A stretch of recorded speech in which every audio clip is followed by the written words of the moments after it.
Good morning, good afternoon, and good evening, everybody. My name is Yogesh Chavda. I'm the founder of Y2S Consulting, and I'm also the host of this podcast, Next Frontier Insights. I am delighted to have Dave Knox here today. We're going to talk about him in a second, but I just wanted to say that I've known Dave for a few years. He has come in and spoken at a couple of events here in Chicago with the P&G Alumni Group. So I know he's a prolific speaker, and I know he's amazing as a person as well. So, Dave, I'm so happy to have you here today on the show. Oh, thanks for having me. It should be a fun one. So before we get into the conversation for today, I wanted to first start off by asking you to give the audience a little bit of background about who you are. So why don't we start with your professional background, and we can go from there. Yeah, for sure. So I'll give the high level version of it. So today I am the executive director and CEO of Blue North. So Blue North, we are an entrepreneurial support organization focused on entrepreneurship here in Northern Kentucky and Cincinnati is kind of the area that I support with. Before that, have been at a lot of different sides of the table in the marketing world. Started my career at Procter & Gamble, ultimately started our corporate digital strategy team there. So was leading a lot of our initial efforts in the digital world with Facebook and Google and others. I then went to the agency side where I was the chief marketing officer of a digital agency called Rockfish. We had a great run, ended up selling that business to WPP. Mm-hmm. And then simultaneously, I started the Brandery, which was the first startup accelerator in Cincinnati in particular, and was a top 10 startup accelerator for about 5-6 years there. I've also been a venture capitalist, an active and angel investor, and spent a lot of time doing advisory work with later stage startups. So have sat around almost every seat at the table when it comes to the world of marketing, entrepreneurship, innovation, and everything in between. Amazing. That's an amazing career journey right there. And there's so much to talk about on any of those topics, to be honest with you. But I really wanted to hone in today on an event that you attended earlier this year, which I was not aware of, quite frankly speaking. When I saw your post on LinkedIn, I was like, oh my gosh, this is something new for me also. What I'm referring to specifically is the 1 Billion Followers Summit that was hosted in Dubai, if I'm not mistaken, right? And you attended that conference. So why don't we first start off by talking about what is this conference? What is it about? Who attends? Just give us some context to that first. Yeah, so the conference was a new one for myself as well. So it hit my radar last summer, where it all ties back to P&G in some way, shape, or form. One of our digital advisory board members, when I was on our digital team at P&G, was a gentleman named Bob Pearson. And Bob ran all social media for Dell at the time. And he reached out and said, hey, I've been involved with this conference called the 1 Billion Followers. Would you like to learn more? And it is the world's largest conference for content creators. And I kind of looked at that it's that influencers, like I really didn't quite know. Mm-hmm. And when I started diving into it, it was this really interesting space of what a creator is, how it's focused. It is an event that is run by the Dubai Chamber for the Digital Economy in partnership with Creator HQ and some other efforts that they have there to really make Dubai one of the centers of the creator economy. The attendees are from all over the world. Probably, frankly, the U.S. was the smallest audience that was there. Really? It was really from a lot of other far-reaching places across the globe, and influencers that had 50, 60, 70 million, creator followers that I'd never even heard of because they were very regional, et cetera. Mm-hmm. It's funny you say that they're regional and they've got 50, 60 million followers. Yeah. That's pretty incredible. Pretty amazing. Pretty amazing, exactly. So give us a sense of were there's particular areas that these creators were coming from in the sense of not geographic areas, but more like content areas, or was it just very narrow? Give us a sense. So it was pretty wide open. So they had 5 stages at the conference. So they had a tech stage, which was the stage that I was participating in. Yeah. They also had a stage on sustainability. They had one that was on media. So they had a few different stages that were each program kind of specifically for that topic. Mm-hmm. So very large from that. Then there was a very large presence from I'd call it the media companies, if you will.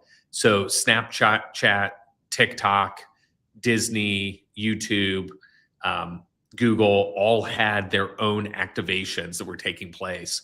Oh, Most of wow. those were actually the Middle Eastern teams, so the Mhm. EMEA teams that were leading those. Yeah. And then they had a also concentration of a lot of kind of emerging startups that were being featured, and a lot of that was being run by the Dubai Chamber to highlight a lot of the companies that they work with and startups that were based there in Dubai. And then there was a slight sprinkle, I would call it, of brands that were there as well. So Pepsi had a booth that was set up. Red Bull had an activation, but it was more their field marketing teams than the Mhm. marketers themselves that Got were it. in presence. So pretty wide ranging, kind of across the board, and the creators came from everything. Mhm. At the very top of the list was Mr. Beast, had his entire team there doing a incredibly large activation, and he was one of the keynote speakers.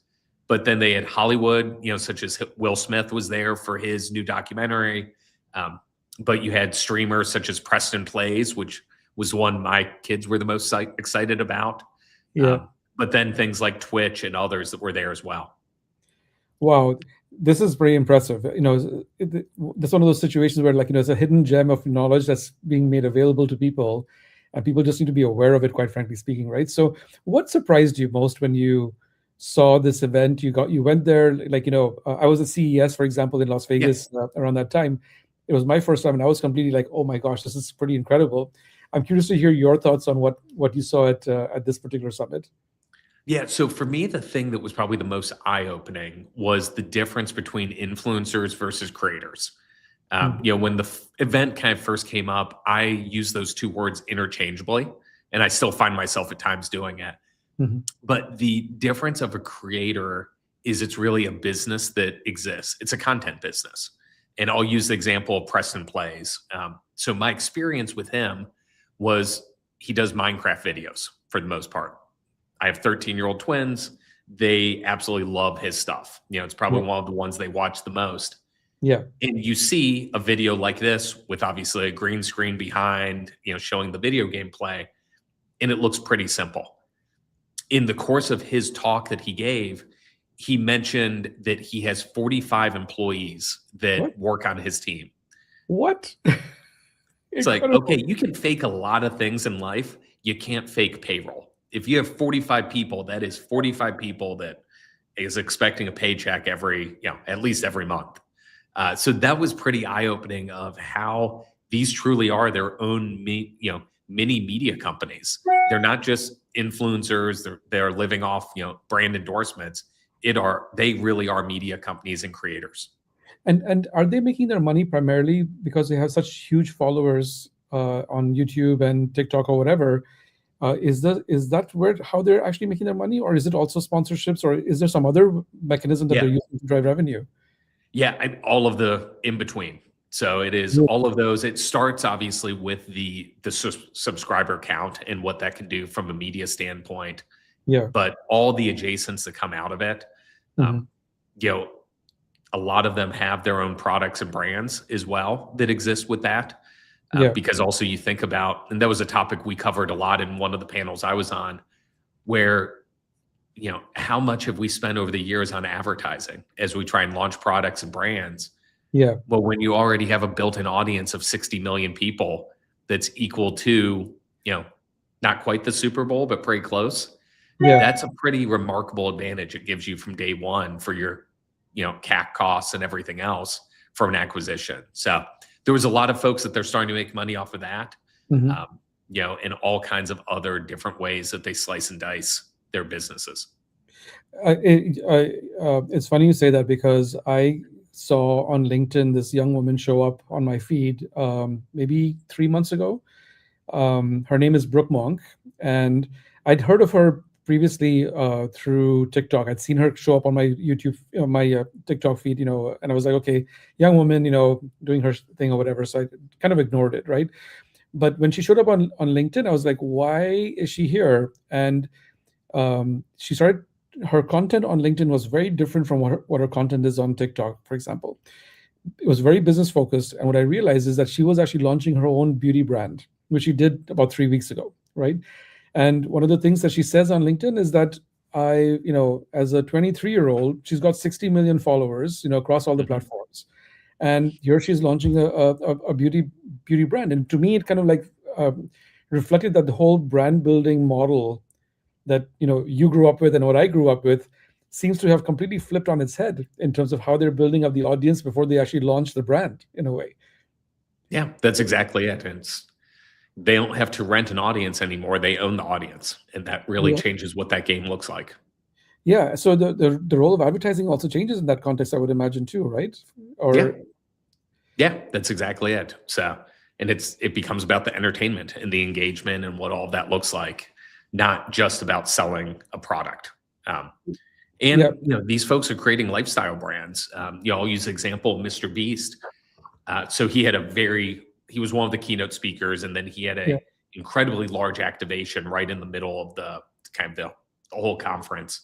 yeah. And on the first day, he was giving out these incredibly nice gift bags that you were able to, kind of like totes, if you will, that had the Mr. Beast branding on it. And then the next day, he gave out branded baseball caps that were the same thing, but they weren't the cheap swag throwaway you're used to seeing. It was a type of thing you would have thought to go in and pay $30, $40 for a baseball cap. Wow. Um, Very beautifully designed, super high quality, but also you could tell they very thoughtful because you look behind the screen for me and you see something, the text is backwards because it's just a TV screen. Yeah. He had thought about making it so it was a mirror image. So the hat's spelled beast backwards, but if it was on a camera that was recording it, it said it would show up as beast itself. So Wow. just really simple things like that of understanding the audience and creating lifestyle brands around it that understand your audience uniquely too, which is pretty cool. That is amazing. That is absolutely amazing. So there was Mr. Beast, there was Preston, as you mentioned. Were there any other standouts that you had in terms of who you observed while you were there? Yeah, so that one was definitely one of the probably more interesting ones that was there. Others that kind of jumped out. So you had Mark Rober, not himself, but the Mark Rober's the famous NASA scientist that turned into a video streamer that has created really awesome, engaging content. Yeah. Back to the question of how do you make money off of this thing? He ended up launching something called Crunch Labs, and Crunch Labs is a how to teach science to kids. So you can sign up for a subscription kit. They have one that's more aimed at younger kids, one that's aimed at more at teens, and they had his president came and gave a talk about how they've turned that into a business and thought Mhm. about the core mission of why Mark started doing his content to begin with, of teaching kids and teaching science and gain excitement, how that led to Crunch Labs being a really kind of natural extension, if you will. Yeah. So that one was a really interesting one. Another one that was uh, really interesting was you had Rio Ferdinand, who is a very famous soccer player. So he actually lives in Dubai now and Mhm. has become kind of a commentator and a pundit, if you will. So he was up on stage giving a talk that was really kind of pretty fascinating, kind of across the board. And then the one that kind of jumped out that it was, I'd call it a promotional, it wasn't a speaker, but they had the gentleman who leads the Dubai Chamber for Digital Economy was on stage to talk about how they're thinking of this approach. And as somebody that spends his days now doing ecosystem development and thinking about supporting entrepreneurs, that one was a really fascinating. Mhm. The thing that was most intriguing with that is they were going through different stuff. And he talked about that they have, I think it was either 36 or 38 regional trade offices that exist for the chamber. Surprisingly, there was not a single one in all of the United States. And for Really? me, that was a very eye-opening of, okay, this is a different global economy, and we have to figure out how to adapt to this and think about it. Do you have a sense of why that is, or is are we now going into the political space? You kind of guide me in terms of what your insights were from that perspective.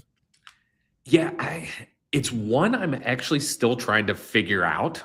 Where my takeaway from it was Cincinnati Northern Kentucky Airport is one of the largest cargo hubs in the country with Amazon Prime and DHL. Yeah. My note was to the chief innovation officer of CVG, actually sits on my board. And I Yeah. said, we need to make it a mission to go after trying to get one of these trade offices. So I thought Brilliant. about less why it is, but more what's the opportunity of how do we go and I love tackle that. and take I love advantage of that. it. No, I totally get that. I totally get that. So tell me, as you've been reflecting on what you heard and saw from the conference, the creator economy has obviously it's been around for a while, but maybe like as you said, there's a I don't want to call it fragmentation, but there's a differentiation happening between what are influencers versus what are creators. Why don't we first start with definitions? Explain to us what how would you define influencer versus how would you define creators first? Yeah. So I think it's an evolution that has taken place of what the differences are of it. When the influencer economy, I would say, was kind of just initially coming out, it was more about treating the somebody that is much more like arguably a celebrity that is driven by social media than anything else. That they are renting their audience from a platform and they're somewhat at the whim of the algorithms of that platform, much like a media host who has a news show or something else. They're at the whim of what ESPN or NBC or somebody else, how they want to be treated, because it's not their platforms. Yeah. And because of that, they, in a way, I think a lot of us as brand marketers treated them like media buys. What's your reach? How many, people follow you? And we're going to target you and think of you only like that. And the bigger the reach, the better, et cetera. Yeah. So that's, I'd say, the traditional influencer that kind of goes into it. And, that was a very easy way to treat that like PR. In fact, most of the brands I traditionally worked with, influencer fell under the public relations team because that's how they treated it. Just like getting an earned placement into a media article or TV show, that's how influencers were treated, if you will. Right. Where the evolution kind of started coming, I think, was, run back. You also had creators that were taking place at that time, but they were more the folks behind the camera, the filmmakers, aspiring filmmakers, that they saw YouTube and other places as a way to remove the traditional barriers of Hollywood and other places that they had to get permission for their content and work their way up. That suddenly something like a YouTube or a Twitch was giving them a direct connection with the audience.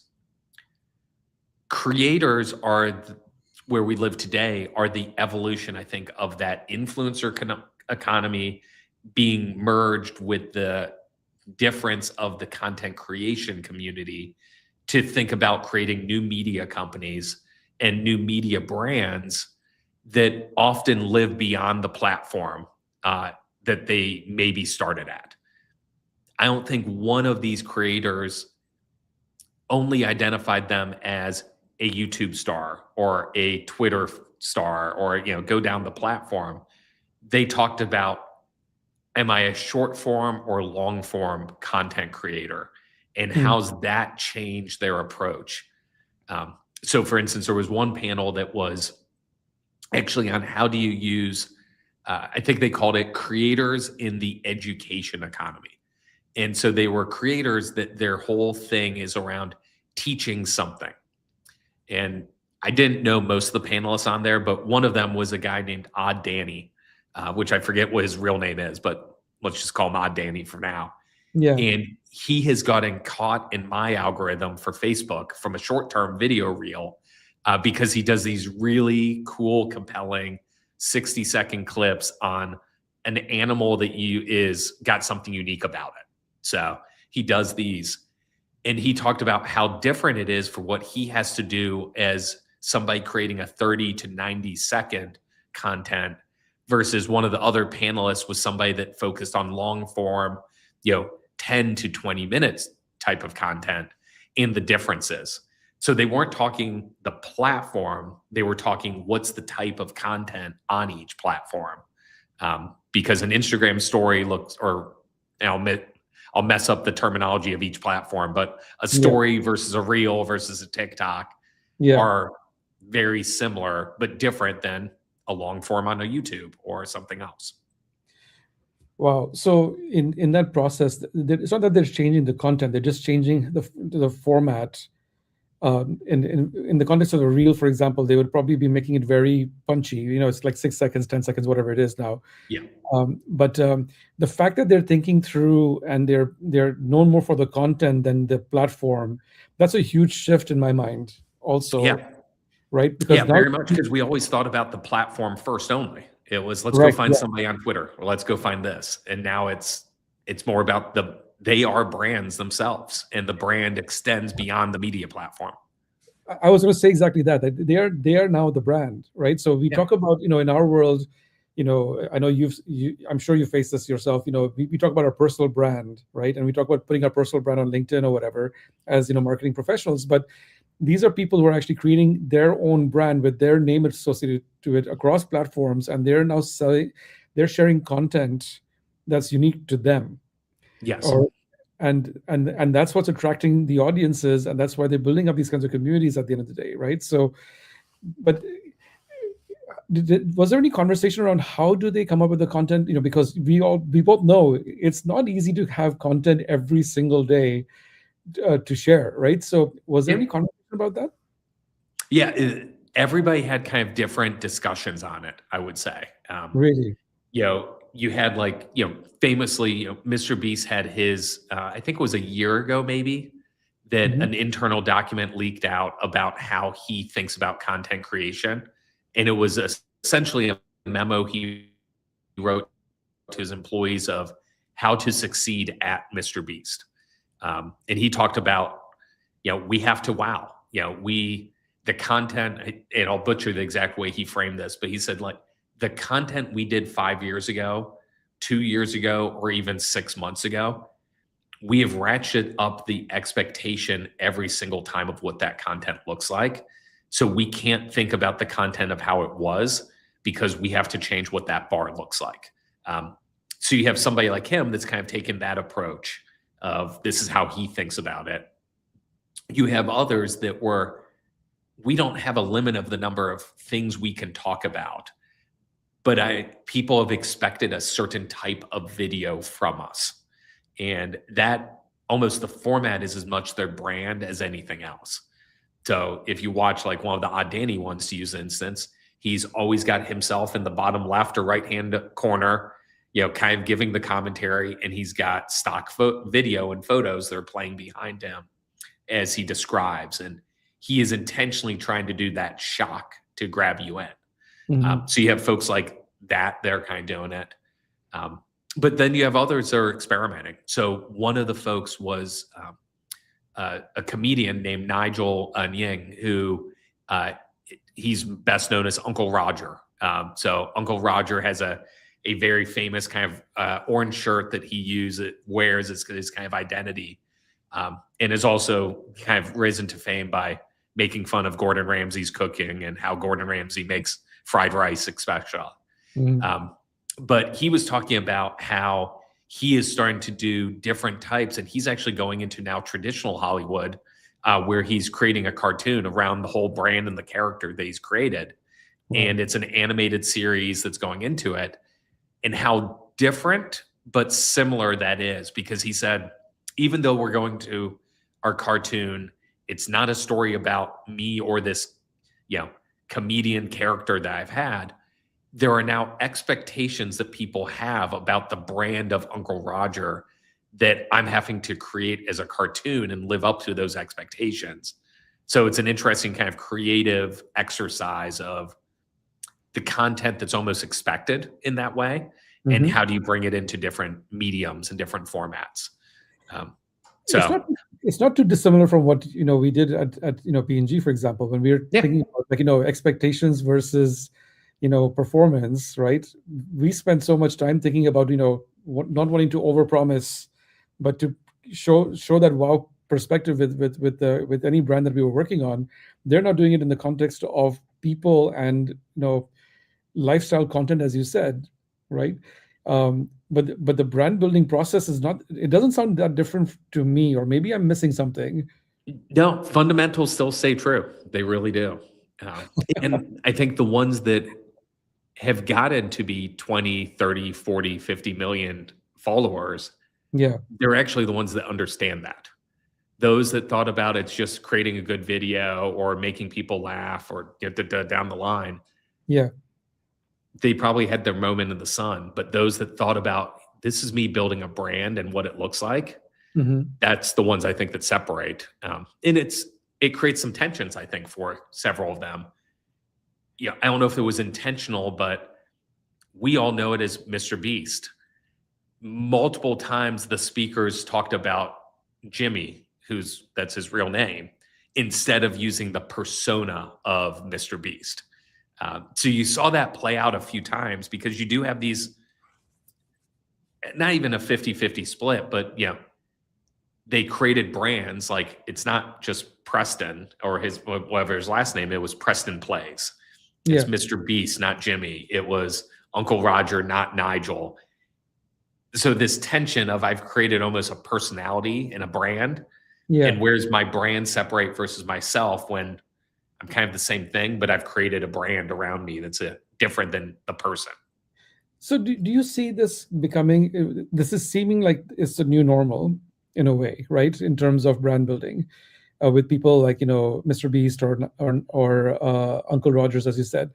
Um, are there any downsides to this, or was there any conversation around that at all in the conference?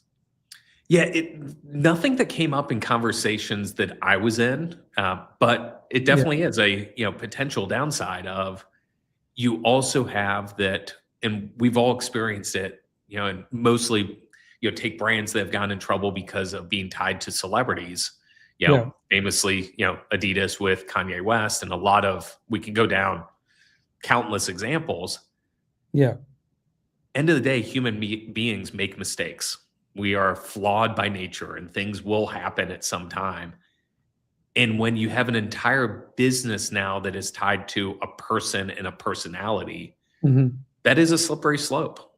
Um, you know, things will come up that, now you're playing with people's lives. Like Preston has to think about, he's got 45 people working for him. And Hmm. Hmm. how's he, think about that line of where things go? Um, you have belief systems that exist and you have all of those things. They're almost the classic dangers of, so when you bring a celebrity in and when you bring Yeah. a person in, how do you separate the business from the person? Hmm. And P&G, that's why we're pretty cautious. Doing a NASCAR was really safe. Doing a NASCAR driver had a lot more danger.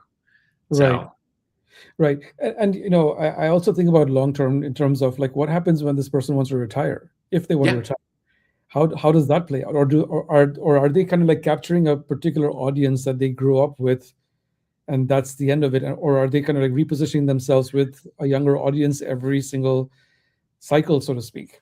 yeah, exactly. And I think somebody brought it up during the talk. They said, the idea of creators is far from new. Dolly Parton's been doing it a long time. Oprah, Martha Stewart, go down the list of all of but none of those had that next generation that came behind them necessarily. So yeah, how do you do it? Where's it play? Yeah. So these are some limits, but I wonder though that, you know, um, I think to think about, you know, how we build brands, and like on Old Spice, for example. There was a point in time in the 90s, for example, where Old Spice was considered to be my grandfather's brand. And I remember being part of the team that was, trying to figure out how to reposition it to make it, appeal to a younger audience. And it was a tough slog to get that. It took a decade or over a decade to make it actually happen. I look at these creators and I think about the fact that, okay, there's one part which is who are they currently appealing to, and will they just stay with them through the entire journey? But let's say, for example, if they want to um, expand their offerings, like you were saying that they're launching businesses and everything else like that. Yeah. At some point, it becomes not about the person; it then becomes about the brand name, even though the person is no longer associated with it. So I think about like Richard Branson and Virgin, for example. Yes. right? Would that be considered a creator as well? I would say yes to a certain degree, or no. You know what I mean? Like where do you draw? Where's the delineation? I guess. you know. Yeah, I think he is a creator of brands, but I'm not sure if there's ever been content necessarily that was virgin. Like, well, there's definitely been virgin content. It was his personality that was reflected through the brand. Yeah, exactly. So you do have that, but it was the brand first, and it was Yeah. virgin is the consistent with all of it. Um, Right. his I don't want to say post virgin life that's been played out, but some of that has maybe touched on it a little bit more. Yeah. Um, and it is this fine line. What's the difference between a celebrity in the truest definition versus a creator? So having somebody like Will Smith there, Hmm. Yeah. it's a Hollywood star. Can once you're a celebrity, can you become a creator, or do you start as a creator and become a celebrity? A chicken and the egg question. Of course, of course. Well, you can even talk about that for Jessica Alba, for example, when she launched Honest, as an Yeah, example. Like that's she was a exactly it. celebrity, and then she launches the brand. So I get that. Tell me, did you see any conversations around AI in this conference, or was there Yeah, any quite a bit actually. So um, the panel that I was on, so there were four of us who were on it. Hmm. One of us was our former P&G colleague Andrew Bax from Pilot 44. So we had him, but then the other two were right in the world of AI. So one of my fellow panelists had just left the Anthropic, I believe it was Anthropic or Perplexity, Hmm. and had just joined the leading AI video startup. And then the other was a very large creator in India. I think he had 18 million followers, I believe. And he had talked about that he had just finished doing essentially a digital twin of himself that he'd programmed with his image and his voice. And he had launched an entire channel that he was very open and transparent Hmm. with the subscribers that all of these videos are not me being filmed. These are all AI generated videos that I've written the script, but this is not me speaking. This is my This is voice recorded, etc. yeah. Uh, and he said what's been fascinating with that is his engagement from the videos didn't change at all. What? That engagement stayed the exact same level, but obviously he removed his barrier of time of what he could do with it. So the ability now to do different types of content, different cuts, etc., was one he was incredibly intrigued by. Well, Um, maybe that's the solve that we were just talking about earlier. Like, if you want to have a brand that outlives you, yes. your digital twin can basically do that because anybody can write the script. Yeah, that's exactly it. Now, the commentary that was coming up is what does that do to the art portion of being a creator? Hmm. Yeah, that great, way you take the photo and the video and all of that. Do you want to get rid of that portion of it and let technology kind of take over at it? No one had a good answer. Yeah. But it was fascinating because our stage, as we were talking about it, the backdrop was what's called the Museum of the Future. That's a very iconic in Dubai. Yeah. And that is the backdrop as we think about everything they had focused on AI and Mhm. what that meant for us was definitely a heavy topic. Wow. Were there other use cases from an AI perspective that you saw as well, or? Yeah, so because it was a creator conference, a lot of it was on the impact of the creation side. What's it do for the actual filming and creating of the content? Mhm. Definitely was talks about how, and I'd say it was adjacent conversations about the marketing impact.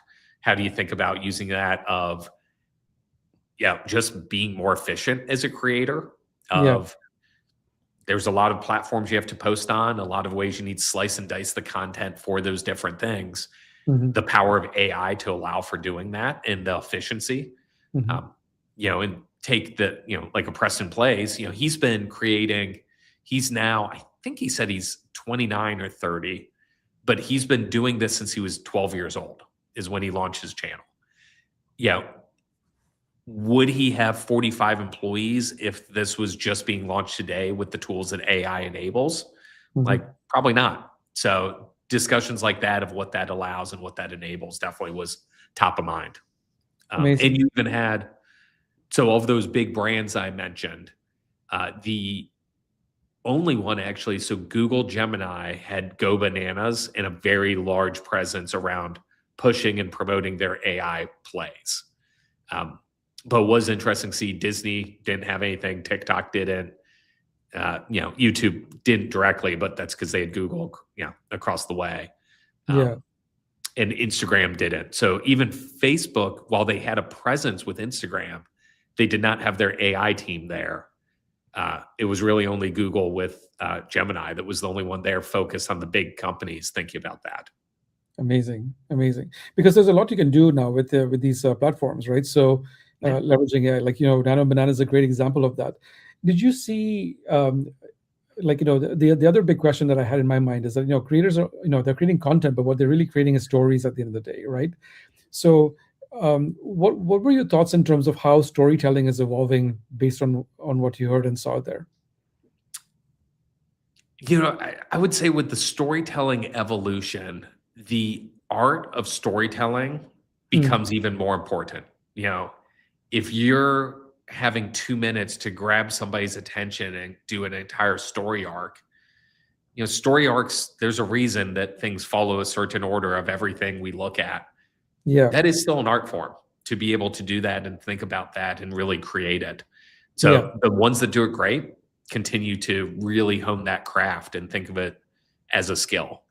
yeah, Um, and AI will make that more efficient, be able to poke holes in things. I use it all the time for as I'm doing grant entries of score this. How solid is this proposal? How would you rank it? What can we do to improve? And I know same people that have been doing that same thing is content creation of, how is the story arc? Do I have enough tension that's going to get somebody to stay with me beyond 20 seconds? yeah. All of those different elements, and what are the models I need to follow that can be useful? Right, right. So, we've talked about a bunch of things right now. I'm kind of just trying to go through the list in my head of all the all the questions I had for you. Um, the other area I'm feeling that's becoming again an opportunity area is the space for new kind of businesses to emerge. From an entrepreneurial perspective, from a startup Mhm. perspective, et cetera. What was your sense of what you saw from that perspective? Yeah, in terms of things emerging, there is just so many areas it can go into. Hmm. Starting with just the how do you really think about traditional industries changing, and identifying the things that might be seen as stodgy that could be reinvented and kind of reimagined across the board. Hmm.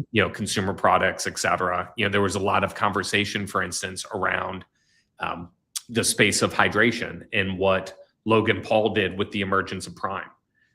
With that, you have a brand that I think was launched in either 2022 or 2023 Hmm. and is pretty close to starting to rival Gatorade, a business that took decades to grow. So the Hmm. speed of being able to get in to do things like that and use the platforms of these creators in order to do it definitely kind of emerged. One of my most fascinating conversations was actually with, a lot of, you hear plenty of people talk about consumer products and how to create those out of it. But he had actually is doing a business around how to work with creators to launch software businesses. Hmm. And one of the interesting insights that makes total sense is retail, even with e-commerce, is still geographically constrained in part. Um, when you look at these creators, I don't know how many followers Mr. Beast has now, but it's obviously a global audience. Yeah. When he launched Feastables, his chocolate bar, he couldn't actually launch it globally day one because you can't launch a physical brand globally and have it in every Hmm. grocery store in every market and every country, et cetera. Yeah. So you might look and go, oh, yeah, he's got 100 million followers, but only 30 million of those might be in a market. So there's a natural constraint around the consumer product. Yeah. But with a software business, there actually is no constraint. Yeah. Correct. So what does that create and what can you do with it? And so one of his first kind of clients he's working with is a creator that has a real specialty around Middle Eastern history and has created really great kind of educational content around that. So he's creating a mobile app that is around gamifying that for young kids to learn about this, these kind of areas, and not just have it watch a video stream, but engage with the content, etc. Yeah. So that's, I think, a super fascinating area that's going to emerge of how do you start building software businesses around these creators, and what opportunities come about from that. Software services, anything that is not, like you said, geographically Yeah, limited. You now have a global platform to do this, basically. yeah, Wow. exactly. I had never thought about that, but that makes complete sense, actually. Yeah, it was one of those. I was like, that is a no-brainer, and Yeah. we hear a lot of ideas that get repeated. It's rare that you're like, I have never thought about that nor heard about that, and that is awesome. So Amazing. So, you said something that I wanted to kind of like, double click into about legacy brands, right? mhm. You're seeing all this stuff, and your reflections right now are pretty um, right for new brands or emerging brands. But how can we apply that to legacy brands? Mhm. Think about the Tides of the world and the Doves of the world and so on and so forth. What could they do with what you're seeing right now? Yeah. Um, I think it goes back to, what we started the conversation when you did the introduction. So the book that I wrote was called Predicting the Turn. Yep. And what was true then is still true today, that legacy brands and brands of all kinds need to start looking around the corners and taking the inspiration from these things. Um, when I went to South by Southwest and CES for the first time, that was back 2008, 2009. Hmm. And it wasn't for the immediate benefit for our businesses of engaging with those. Hmm. It was to start peeking around the corner. Hmm. What are things that are subscale right now, but in pretty short order are going to be at scale, and we need to be paying attention to and looking at. Hmm. Um, and things are always getting faster. You look at how quickly ChatGPT hit 1 million users. It Yeah. was unprecedented.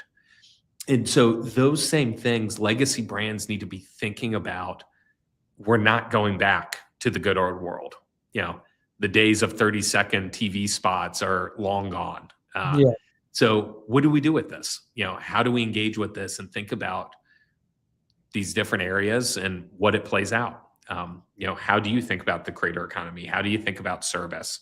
Hmm. Where do all these things come in? And can you start engaging? Or are you just going to be comfortable with playing the old way of doing it? And, Yeah.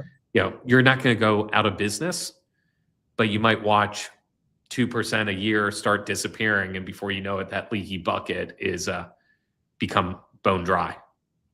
Amazing. Yeah, that's really true. And quite frankly, as you're right. They have to think about these questions, and they have to think about how to, adapt accordingly. But in all of this, though, I think there's an underlying principle where these creator brands are able to command these kinds of audiences because they've built trust with that Yeah. audience, right? And I'm wondering whether, and these legacy brands have also built trust in a different way, right? But I wonder now whether is trust the new moat for how brands survive or how brands thrive or not? Yeah. I think trust is always going to be, because especially when your cost of switching in content is as simple as clicking a button, Yeah. you better have that trust. And if you lose it, you might not ever get it back.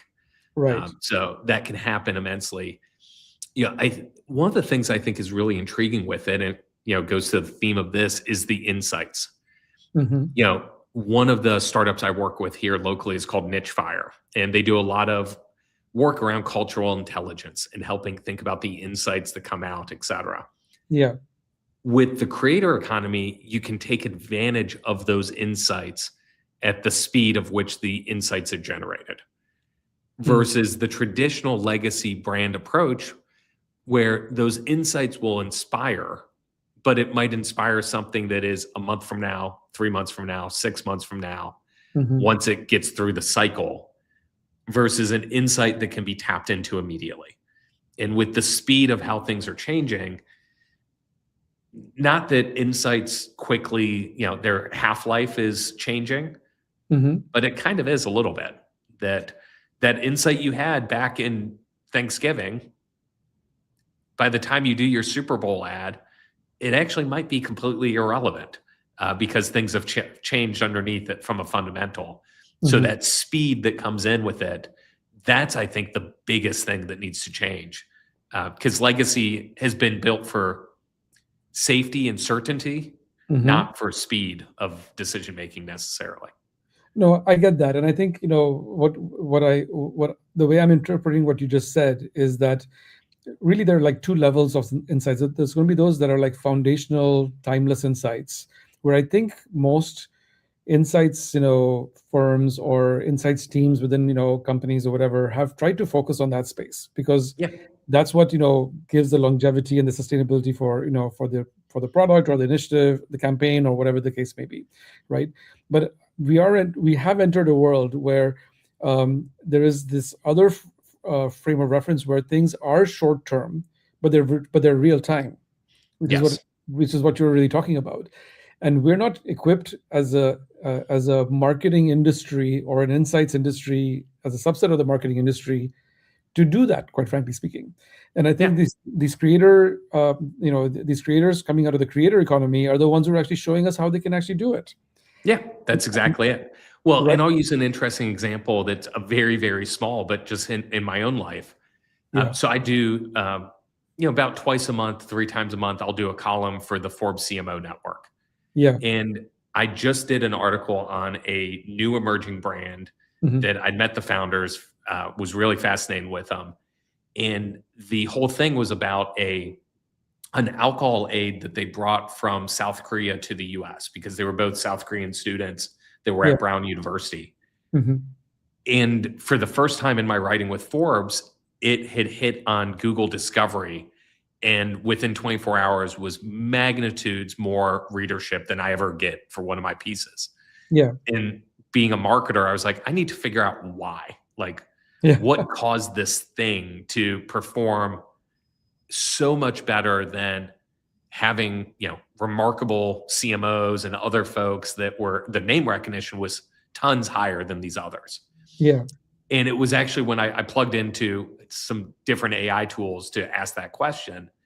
And it actually brought up the insight of pop culture moment. And it said, look, the South Korean culture, because of K-pop and everything, is having a moment.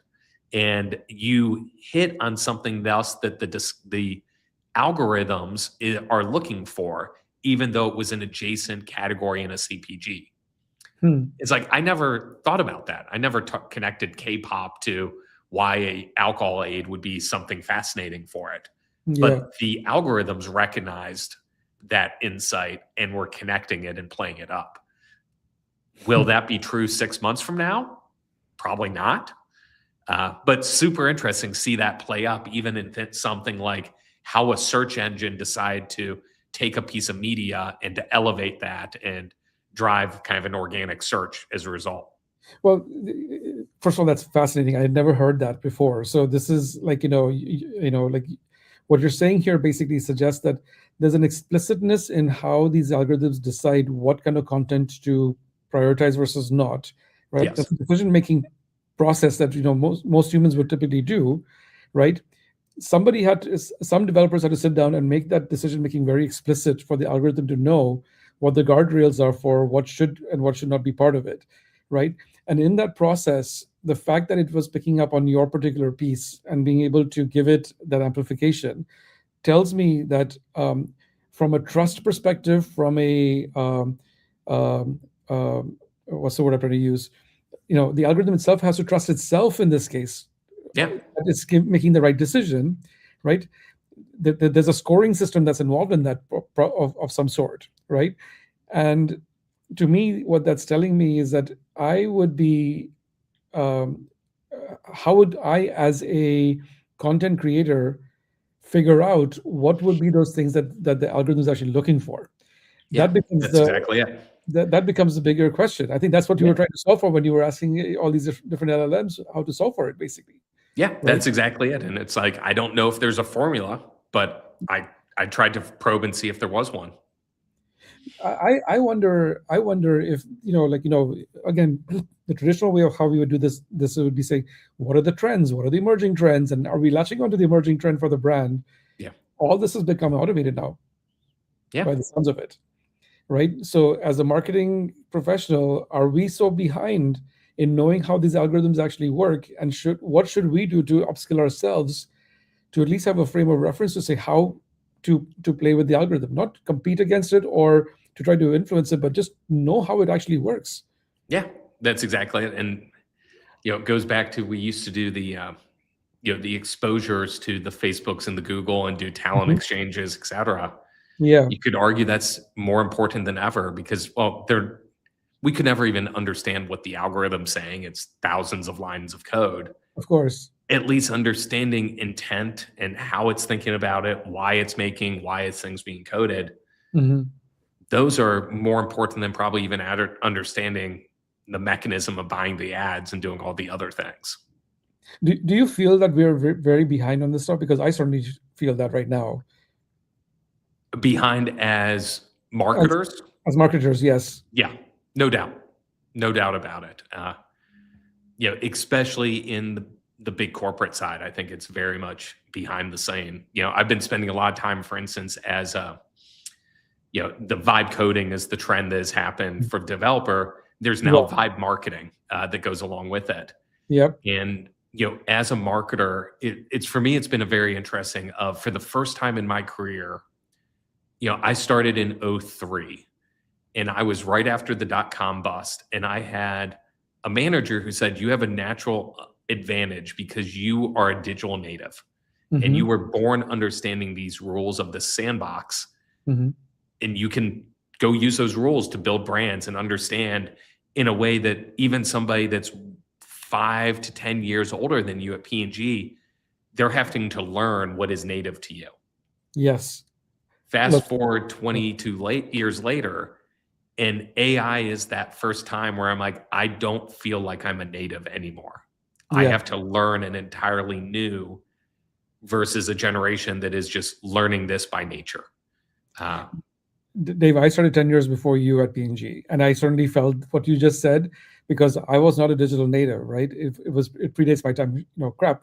They yeah, launched email the year after I graduated from my MBA program, right? So yeah, that was my starting point in terms of all things digital in a way, right? So um, I lived through that with the social media and the digital side of it and the website side of it, but now both of us are experiencing it now from an AI perspective as yeah, well. you yep. know That's exactly it. And it's fascinating to watch. I mean, for me, I was a guy, I tried to do it was called MIS, Management Information Systems, was my Yep. minor. Uh, Yep. and I can't code. I'm horrible at it. So I stopped doing it. I Sure. didn't finish that degree. Yeah. But about 2 weeks ago, I Mhm. was able to use Claude Code or Claude Cowork more than code, Yeah. and was able to build an entire 1,700 line Google script that is Mhm. automating some process of some very administrative work that I need done on the nonprofit side. Yeah. Being able to do that without having to call a technical friend to help do this, Yeah. like, that's remarkable what it allows us to do as marketers to embrace and think about this stuff, that we're not beholden to waiting for our agency to build us a landing page. Oh We have an no. insight, let's turn it into a landing page immediately and deploy it. Like, Well, that's already happening. I have friends on the UX side, UX research side, for example, who are telling me that with vibe coding today, previously they would come up and say that these are the constructs, and somebody else had to go build it.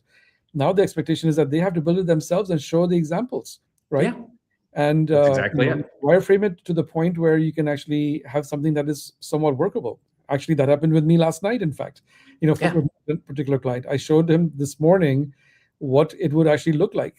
So like the speed of change and how much we have to do now has completely changed. Yeah, You know, that's exactly it. It's so so here at Spark House, we do a startup university, we call it. So every Friday at 9 a.m., we have a different speaker that's giving a talk to college students about yeah, how to learn about the startup world, the entrepreneurship, et cetera. yeah, And we're going to be doing a talk, I think it's in 2 weeks, hmm that AI is the biggest threat for entry level.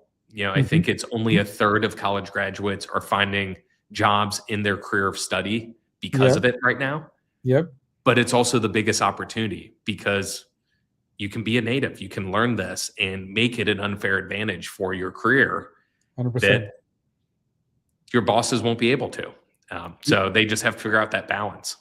I had a student from South Carolina. So I think, I was teaching at South Carolina for a couple of years. And one of my students that had graduated, her first job, she had seen some of my content I was putting out on LinkedIn.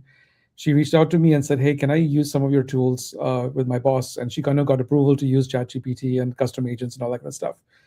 She came back to me a few months later to say, "We've used it in multiple projects. It's really helped me, grow my experience, but more importantly, I became a valuable team member." I told my boss I had another job offer, so I'm leaving, and her boss offered her a 50% increase in her comp just to retain her. And There this you was a go. young 22, 23-year-old, and this story is from about a year and a half, 2 years ago. That's Right? awesome. So what you said, I completely am, supportive of what you're saying, because there are anecdotal, points like this one that showcases that when you know this stuff and you have even some experience, it's more than everybody else, right? Yes, And very much that's so. that's good enough at this point. Yeah. So No, that's exactly it. So it's fascinating space. so I know we're almost coming up to the top of the hour. So I have maybe one last question for you, which is that based on everything you saw at the conference, based on the conversation we've had here, what would be those one or two, suggestions you would have for leaders, business leaders, whether they're CEO or CMO level, as to what they should be thinking about in the context of the creator economy, what they should be thinking about AI, what they should be thinking about, content. I'm just curious to hear your thoughts on that. Yeah. So I would say it's related to a conversation I had with my three fellow panelists when we were done. Um, Yeah. One of them was a guy named Ian Schaefer, who's an old friend of mine, who we were both at CS and South by back in that 2008, 2009 period. hmm And we both kind of all looked at each other and said, this event feels a lot more like what South by did then than it does now. And what the underlying meaning of that was a place where 90 to 95% of the audience and the attendees are the doers and the builders. It's not those of us on the sideline as the service providers or the marketers or the brands that want to tap into the magic and figure out what to do with it. It hmm is the ones that are there because they're the enthusiasts and they're trying to be better at the thing that they love. hmm That we need to find more of those things to participate in and be there as observers versus those trying to suck things out of it. hmm So that conference for the creator economy, fascinating. What's that same thing in the AI standpoint? That is that conference where it's all the AI researchers, the academics writing the papers. Like, hmm what are you going to get out of being in those rooms? And that for me, it was a reminder of a thing I had done and then just stayed involved with the things as they kept growing. hmm How do you find that next thing that you're just going to attend purely for the joy of learning and what comes out of that? Because those insights that come from that experience, then you can figure out what to do with them. But for me, that was the reaffirming of whether it's the 1 billion followers or anything else, go find the place the builders are there because they love what they're building, Yeah. not because they think there's the business opportunity, and figure out what you can learn from them. Amazing, amazing. Well, Dave, before I end the broadcast, I know you have your own podcast as well, right?